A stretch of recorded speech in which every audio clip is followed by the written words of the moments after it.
Eric, I'm excited to have you with me on the Courage of a Leader podcast today. And I'm excited about the topic we've decided to discuss. So thank you for being here.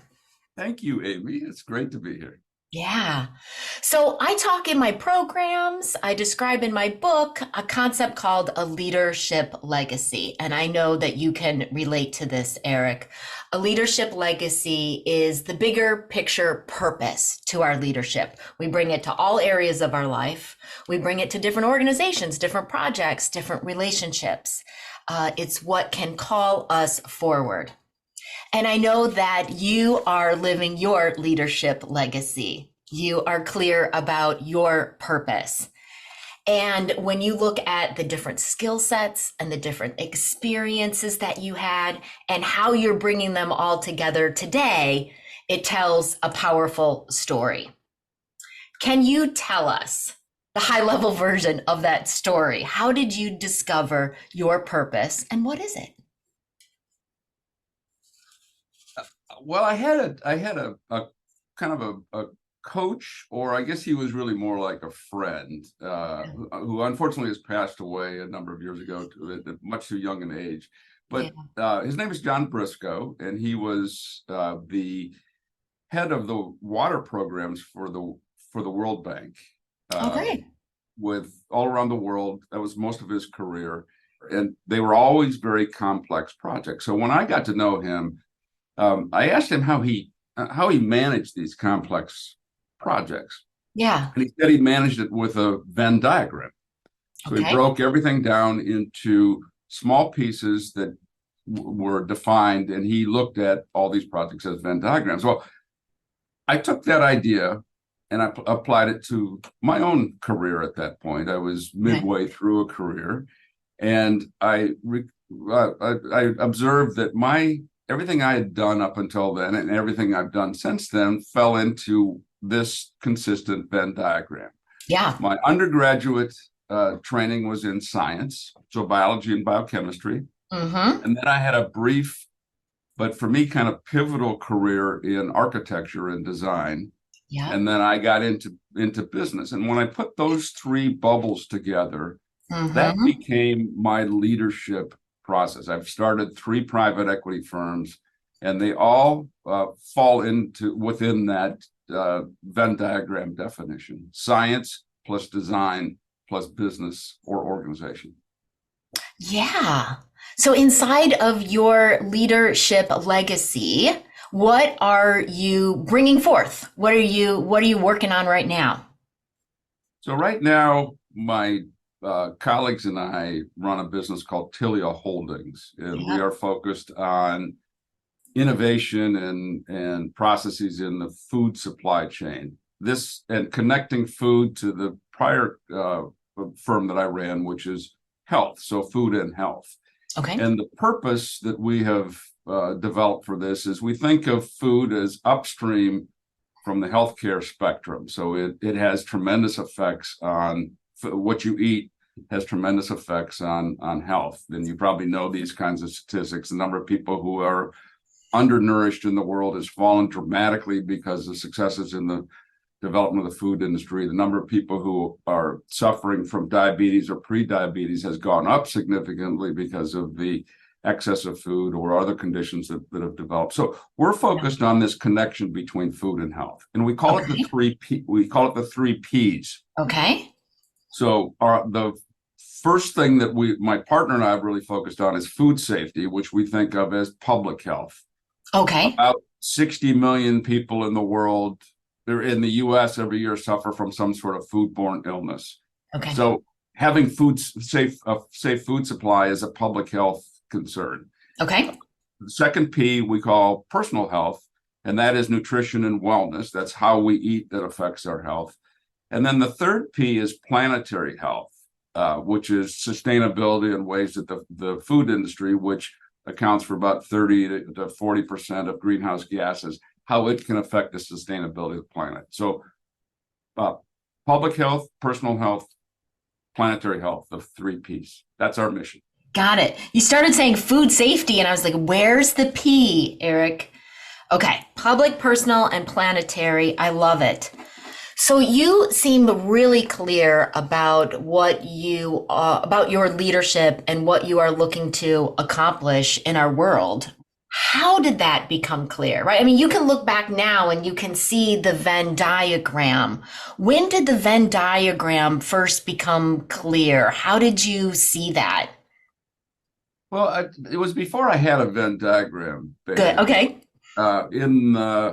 In early in my private equity career, I was kind of drawn to businesses that had some sort of science or Okay. technical aspect Mhm. to them. Because while I don't consider myself a scientist, I know enough, and I'm married to a scientist, so I have access to technical resources that can help me have some insights into these businesses that might otherwise not be interesting to people. So in the Okay. 80s and the 90s, I started to be interested in science-based companies. And that led me directly in the early 90s into healthcare, which is the biggest science-based industry in our GDP. It's about 20% of American GDP. And so I got interested in healthcare at a time, or began to focus on healthcare at a time when the Clinton administration was going through kind of trying to revamp American healthcare, and it scared a lot of investors because of the disruption that might happen. And I Mhm. figured if everybody's leaving, that would be a good time to get into it. So I started investing in healthcare. Other people were investing in it prior to that, but I really began to focus on healthcare broadly defined in the early 90s. What I want to underscore about what you just said, Eric, is that you had this interest in science and you didn't ignore it, even though there was not formal training or education, right? Like that's not your degree. That's not the area of your expertise. But you're like, I'm interested in that. I've got access to that. I can pull that component into what I'm doing. And also that there was interest in healthcare, there's an opportunity there. And even though it might have looked like, oh, everybody else is leaving, right? I see something that could be pursued there. And having the courage to pursue both of those, even though that's not my formal education. And that's not what everybody else is doing right now, Mhm. which is pretty exciting. So I work with leaders to distinguish and to live into their leadership legacies. We know the arena of your leadership legacy. Like when you bring science and business and design together, how do you describe that umbrella simply, clearly to others? Well, there are when we started Tilia, Yeah. there were a lot of other firms that were investing already, either private equity firms or corporations that were already invested in the food industry or making investments in the food industry. And so we didn't want to be a Me Too type of firm. We wanted to do something that was differentiated. And Yeah. so the approach on food safety was really important to us because both my partner and I had developed a very successful food safety business that we sold to a healthcare company. And we realized that these smaller businesses that we invest in, who are selling services or products or ingredients to some of the biggest consumer products companies in the country and in the world, for Nestle or Mars or Kellogg or Danone, any of those companies to be involved with one of our vendors, they have to be assured that our work is going to have good food safety practices.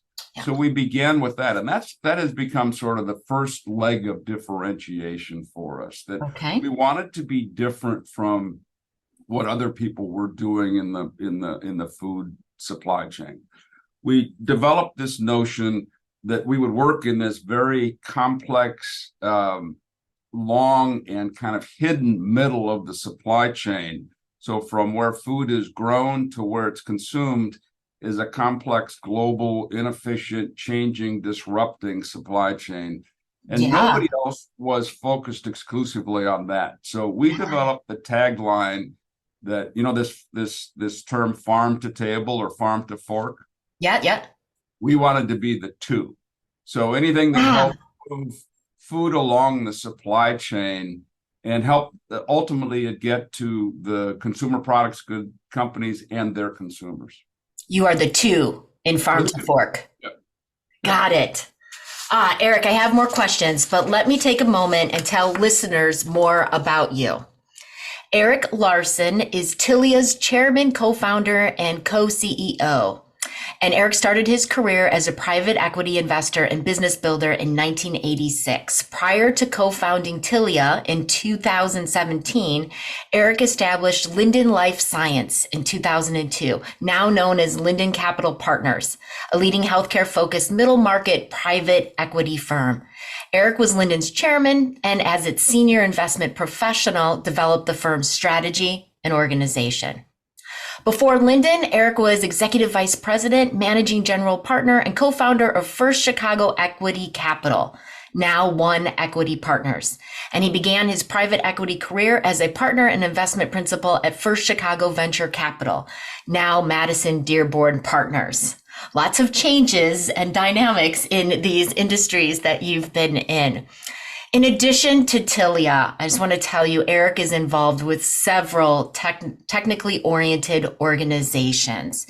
He's a member of the Nutrition Roundtable for the Harvard T.H. Chan School of Public Health. He's a trustee and chairman of the Institute of Design for the Illinois Institute of Technology. He's an executive fellow for the Center for Higher Ambition Leadership and a member of the Commercial Club of Chicago. He's a pioneer and he's bringing design and science and business together in new and innovative ways. I'm glad you're here, Eric. Wow, that was a great introduction. And as I was listening to that, it really does point out how these organizations that I was involved in long ago have changed over time. That's really the dynamic in our industry, is you have to embrace that kind of change. Yes.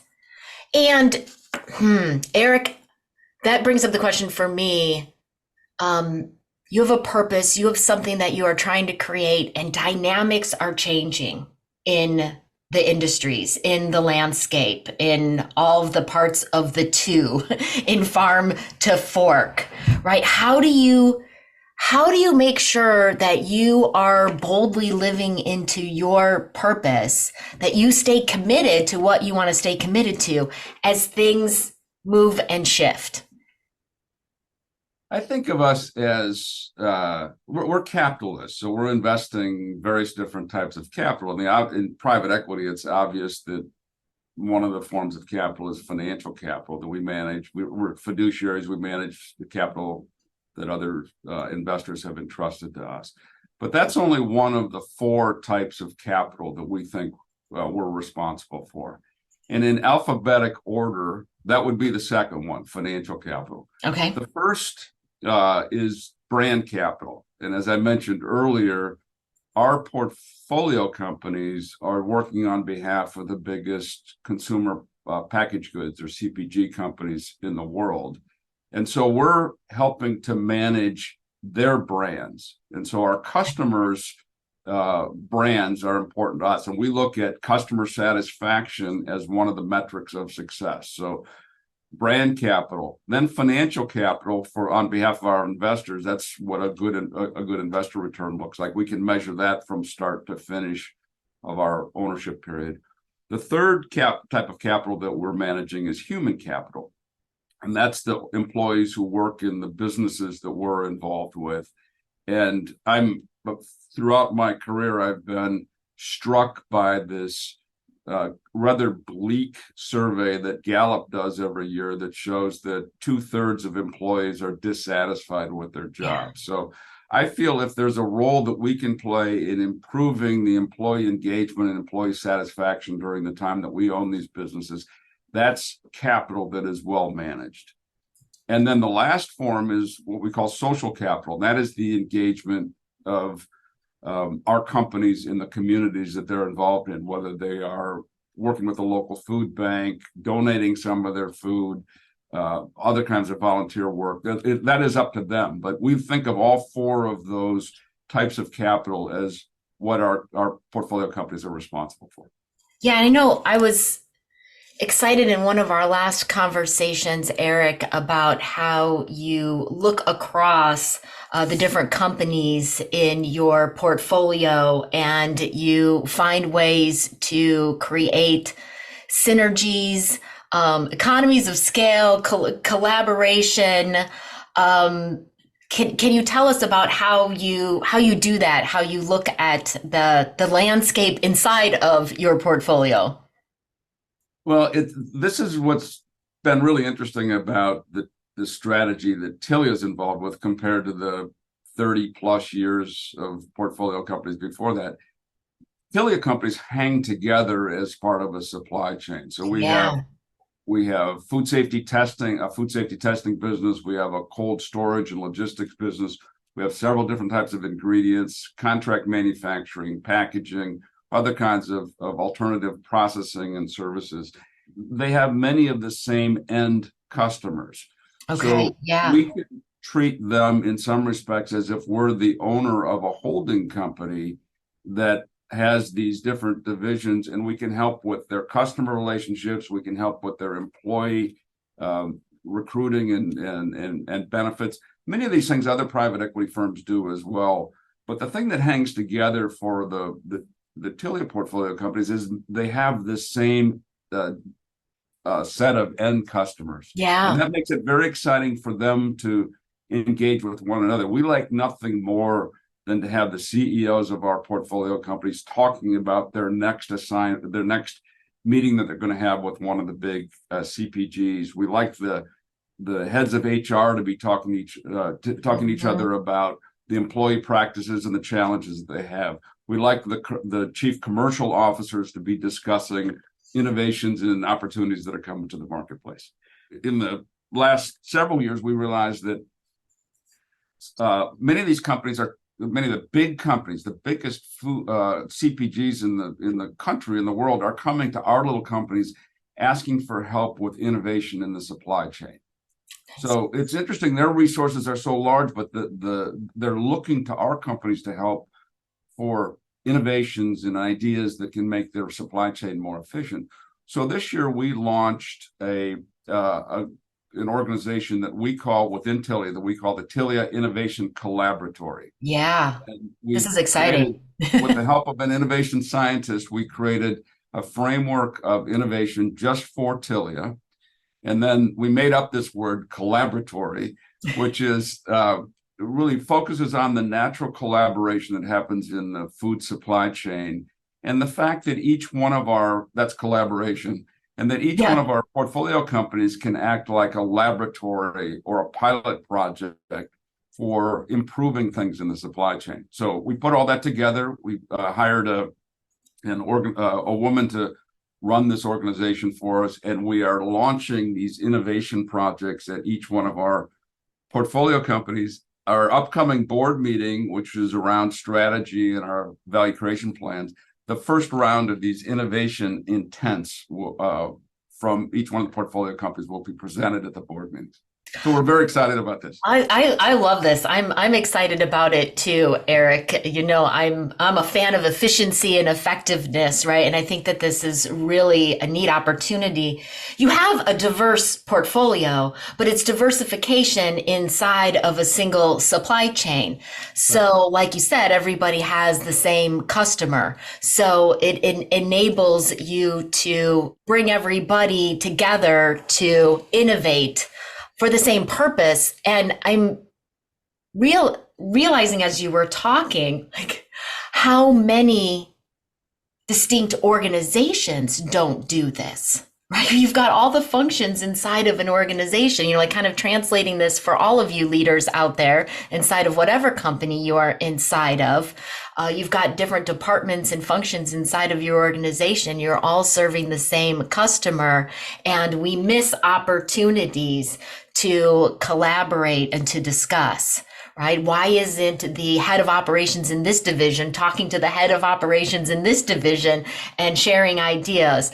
Many organizations get some centers of excellence going, and I think often we're missing the mark, right? And having that collaboration even inside of our own organization, let alone what you're trying to do with the Tilia Innovation Collaboratory to innovate across companies. What do you think has that working when even so many single companies can struggle with that? It, that I don't know yet. We haven't seen the result of it, so we don't know what will work and what will just sound like good ideas, and what will be the equivalent of dry holes that we're drilling. Okay. But the ability to engage the customers in talking about things that are really troubling for them that they need to fix, that it's a way to tighten the relationship with the customers who are looking for this kind of help.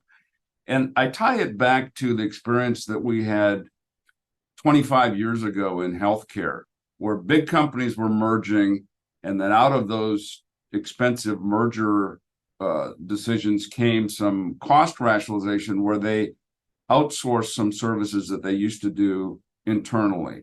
And that created a tremendous first time kind of a new wave of investment opportunities for private equity.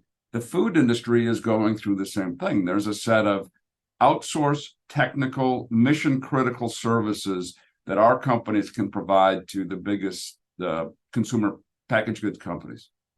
Nice. And we will know that it's working when we come up with new ways of solving their problems, of things that are, I don't know if it makes them stay awake at night, but it's maybe making things a little bit less efficient. Yeah, so to translate this for all leaders out there, looking at how can you collaborate in new ways with other functions inside of your organization, with other organizations, right? I'm working with an innovation leader right now inside of a beauty company, right? And they are creating all kinds of new partnerships out in the organization. So no longer do we just need to know what's going on inside of our firms, what's going on outside of our firms, what our entities, academics, universities, other companies that we can partner with. And what are the problems you most want to fix, right? And I'm thinking like bring a lab to your group, right? What are you experimenting with? So you have found, Eric, a very it's a niche I'm excited about, and I'm glad that you and Tilia are playing in this supply chain arena. What advice would you give for leaders who want to understand their niche, right? They want to arrive at this place, clearly understand who they are and what they're contributing to their company or to our world. Well, to draw a little bit from the book that you've written and other books like this, which, by the way, I really appreciate the courage of a leader. Yeah, I think it really begins with understanding the purpose, and yeah. I think of Simon Sinek's book, Start With Why, where he observed that companies that kind of fall off the track are the ones that lose sight of their purpose or their why. So, and that takes a little bit of time, but I would say from our experience, many of the companies that we invest in have very good margins. They've got very good customer relationships, but they have never taken the time to really explore what is their purpose, what is the mission that they alone are trying to achieve, and how are they differentiating themselves in the market. Those are all things that companies like Boston Consulting Group and Bain and McKinsey and other firms like that can help with. But ultimately, it comes back to the leader to be able to develop that clarity of purpose, to create the narrative around it, and then say it over and over and over, both internally and externally. Yeah. And I would say no matter where, leader, listener, you are positioned within your organization, what's the purpose for your sphere of influence? Right? If you're the executive, what's the purpose for the overall enterprise? if you're a leader with a team of two, right? What is the purpose for your group, and how are you enabling a bigger picture purpose? And then staying committed to that. Why is that so important, Eric, to know our why? It's what holds the organization together. It's Yeah. the gravity that brings everybody together. When I went to business school, I had no business background whatsoever, and I thought it was all about finance. I thought, then I just thought it was all about finance. And when I got out of business school, my finance got me into the private equity world. But what I have learned about the successful organizations that I've been involved with, and maybe I've learned the counter lesson from the unsuccessful ones, is that the successful ones have two things in common. One is they've got a very clear sense of purpose, and two, they have built an organization around that sense of purpose. And the skill that I didn't learn in business school that would have been really useful was the skill of narrative, storytelling, communication. Oh, That's really the leader's responsibility, ultimately, to come up with that clarity of purpose, to develop the narrative around it, and then tell that story over and over again. I did a strategy with Boston Consulting Group in the 90s. And the project manager said to me, "You will know your strategy has taken root when you overhear a conversation in the hallway where people are using the same words you'd use, and you are not part of that conversation. yeah. Then you know you've repeated enough times for it to have taken hold." That's Yes. the leader's responsibility. Yes, it lives beyond the conversations that you're personally a part of. Really great, Eric. I want to underscore a few things you just said. A purpose is important. I love your word gravity, right? Creates that gravity, that groundedness. I mean, we're talking about the industries that you have worked in, and there are shifting dynamics and things changing all the time, right? And that purpose provides that gravity. What are we up to inside of this space so that our purpose doesn't scope or change or go off on tangents? We're clear about what that is. And we use it for decision making, right? You said you build the organization around it. You use it as guidance for all decisions, and the importance of being able to have the narrative, being able to share out with different kinds of audiences about who you are and what you're up to and why. Thank you, Eric, for joining me on the Courage of a Leader podcast. So much good tactical advice, and thank you for the work that you are doing in our world. Thank you for having me. This has been really fun to talk with you about this. Thank you, Eric.